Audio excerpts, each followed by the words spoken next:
Zelda Tears of the Kingdom are for many one of the world's best games ever made. You have probably already experienced the game. You have probably already seen lots of reviews of the game, read many reviews online, and some of you have probably turned every stone in the game. Therefore, a normal review of the game might seem a bit too late now. But I needed the experience to sink in. And I'm really glad I didn't rush through and made a review short after. One thing is for sure, that review would have looked very different than the one you are getting now. I have spoken to many about the opinions, have listened to many podcasts that have reviewed the game, and one specific thing I particularly have learned from listening to other people's opinion is we really disagree on what makes Zelda Tears of the Kingdom so awesome. Most of us can agree it's great. But for what reasons? For years, I think I loved the game for different reasons than maybe you, or your favorite YouTuber or podcaster. Short after Zelda Tears of the Kingdom got released, I was invited to a big event in Denmark. And I was on a live stage together with Pixel TV. The main guy from Pixel TV was telling me that we was just chilling and we are going to talk about Zelda Tears of the Kingdom and why it's so great as it is. And in the meantime, you're going to play Zelda Tears of the Kingdom with me. Okay, that's fine. And he was telling me, then you can just build something because that's the best thing about the game. And I was like, is it? Is the building the best part of Zelda Tears of the Kingdom? And I know many people who love that part, and I love it too, but is it the best? I don't know. And that part where he was telling me the best thing about Zelda Tears of the Kingdom was the building, I was like, okay, that's interesting. Because when you talk about a Mario game or a Metroid game, I often think that all gamers can agree what make those games so masterful.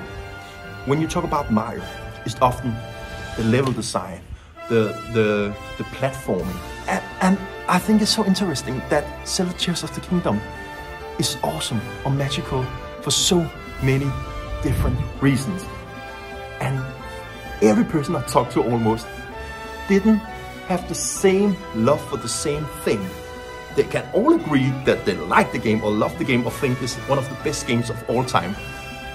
But almost all people I talk with don't think the same part of the game is the best part.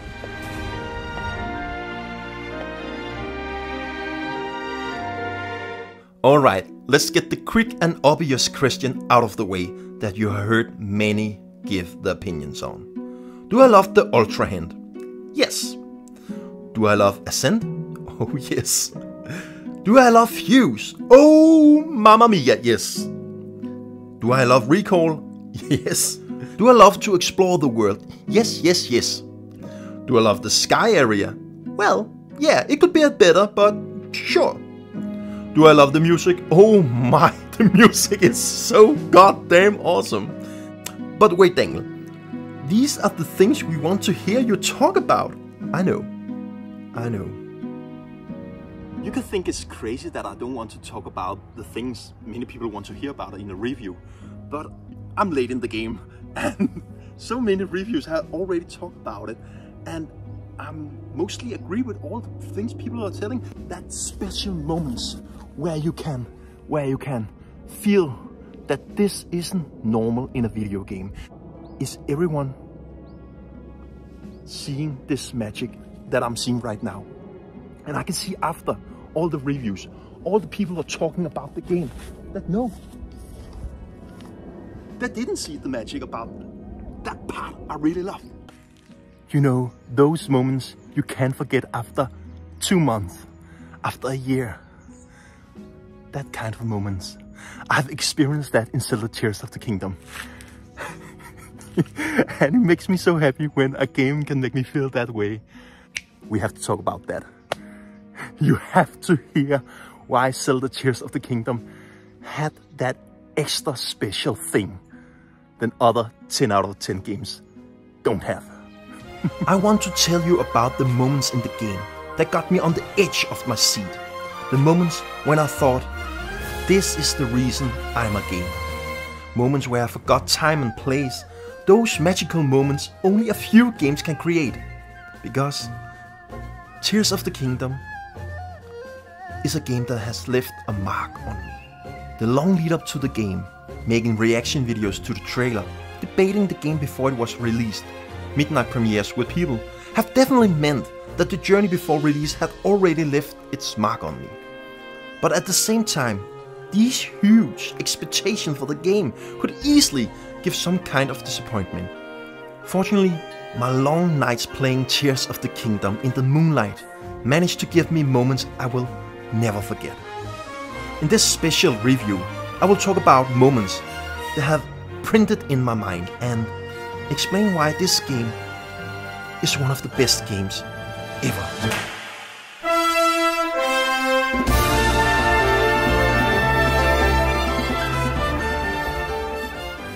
One of the moments I will never forget is the first time when you're jumping from the sky area and falling all the way down to Hyrule Field. I was like, I'm home, I'm back home again, and I want to visit Terry Town, my little town I was building up from the ground in Breath of the Wild. How is it going with the people I love? And I had to see my house again. Am I still living in the same place? How is Hyrule Castle? I just want to explore the same things again, talk with my old friends from the Breath of the Wild and see how people are doing. I have to see all the things again with new eyes. And I think Tears of the Kingdom made a good job to shift it up, but still feel like you are back home.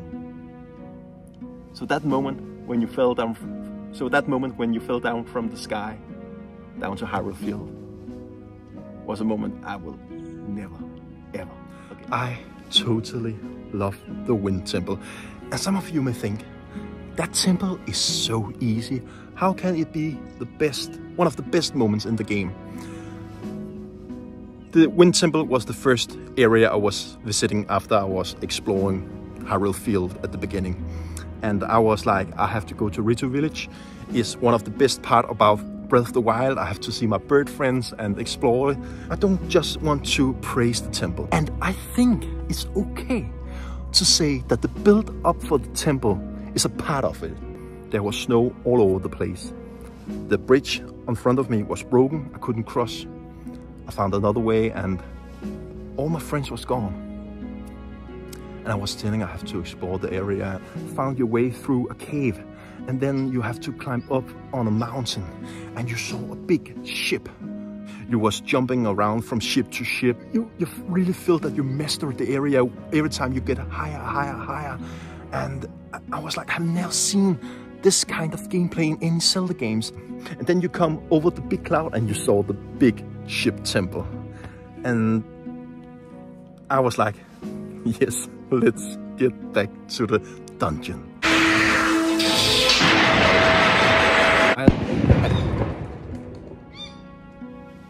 Holy shit. It was a bomb in the area. Hey, excuse me, princess. Even though it's not like the old dungeons in Zelda games, I was still getting the old magic, the classic feel in a Zelda dungeon, but with the twist of Breath of the Wild. And then we got its own soul as a Tears of the Kingdom temple or dungeon.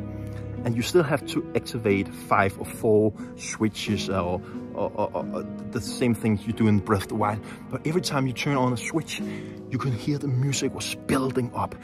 Then the boss fight come. And yeah, it was an easy boss fight and it's an easy dungeon, a temple. But I love easy temples, I love easy dungeon. If the layout and the puzzles are great, I really think the puzzles was great and the music was awesome. And then we get to the boss fight and you are flying around with the wind and you have to shoot arrows to hit it and the weak spot. And the music in the meantime was so good. Damn, I remember when I was done with the first temple, the Wind Temple, I was like, this is one of the best gaming moments ever.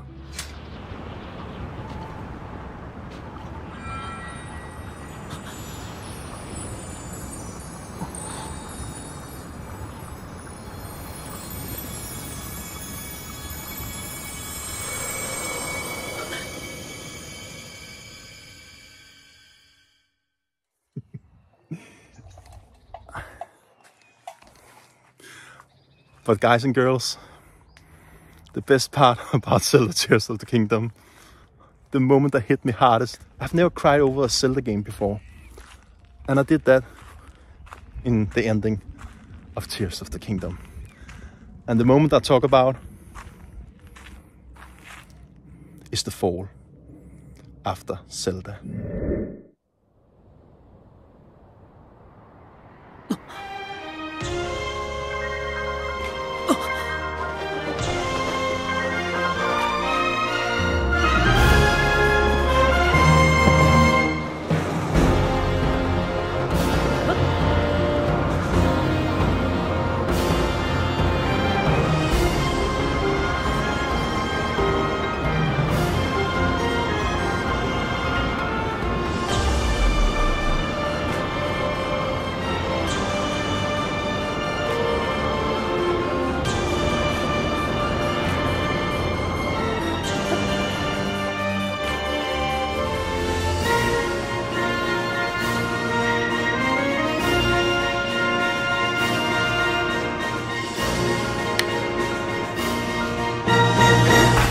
It made me tear up. It's totally magical moment. You saved the world. Zelda is turned back to herself. And then she falls. And you fall with her and you have to catch her. And the moment when you're trying to get her, the music in the meantime, she's falling, you have to get her and you get closer and closer to her. And then you hear the Zelda lullaby.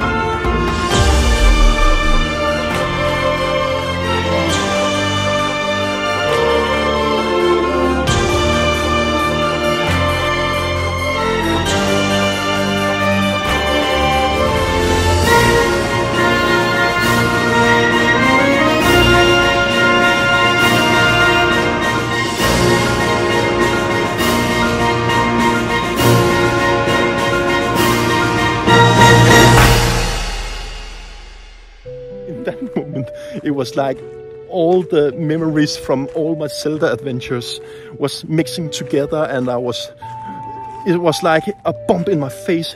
It was like all the memories from my childhood was picking my head. The first time I hear it in Ocarina of Time, that was the first Zelda game I have ever played. When I was in Hyrule Castle, I was meeting up with Zelda, but when the Zelda's lullaby hit in the fall, I was like, damn, I'm home, man. I'm home. I'm sitting with my brother again. I'm sitting with my friends. I'm back in the schoolyard talking about how to explore this area.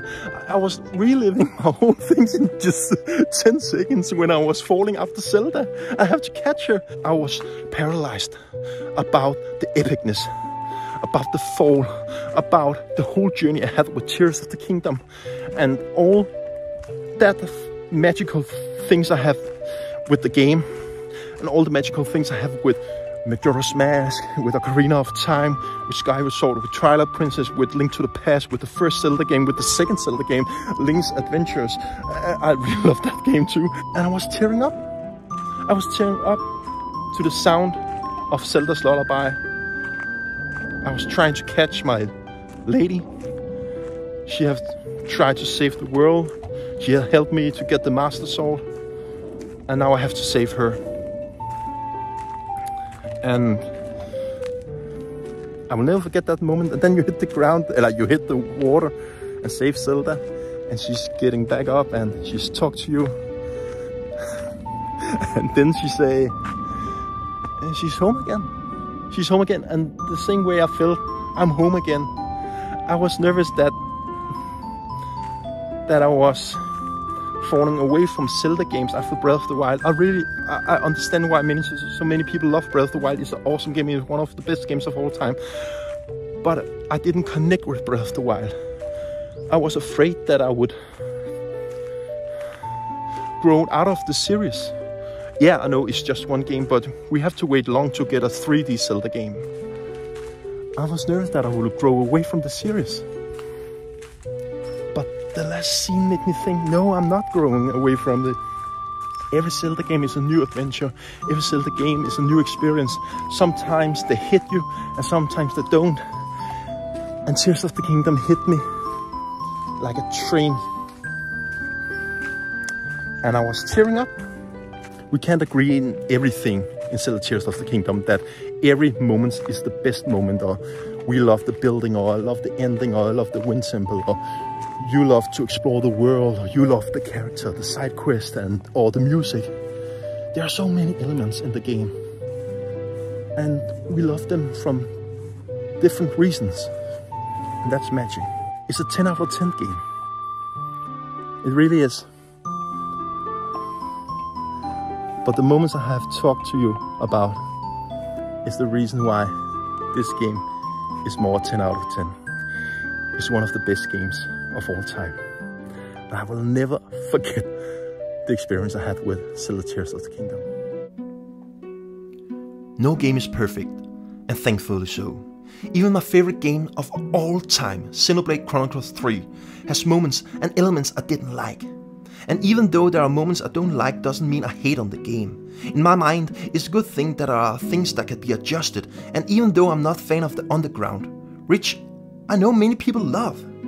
Is Tears of the Kingdom my favorite Zelda game? Well, it changed all the time. I said in the podcast shortly after the game came out that it was my favorite Zelda game of all time. But I'm not sure. If you ask me tomorrow, I'll probably say, yeah, Tears of the Kingdom is my favorite game of all time in the Zelda series. But if you ask me next week, maybe it will be Ocarina of Time. Those two games battle against each other. And I can't pick. I love both games. Ocarina of Time and Zelda Tears of the Kingdom is just one of the best games of all time.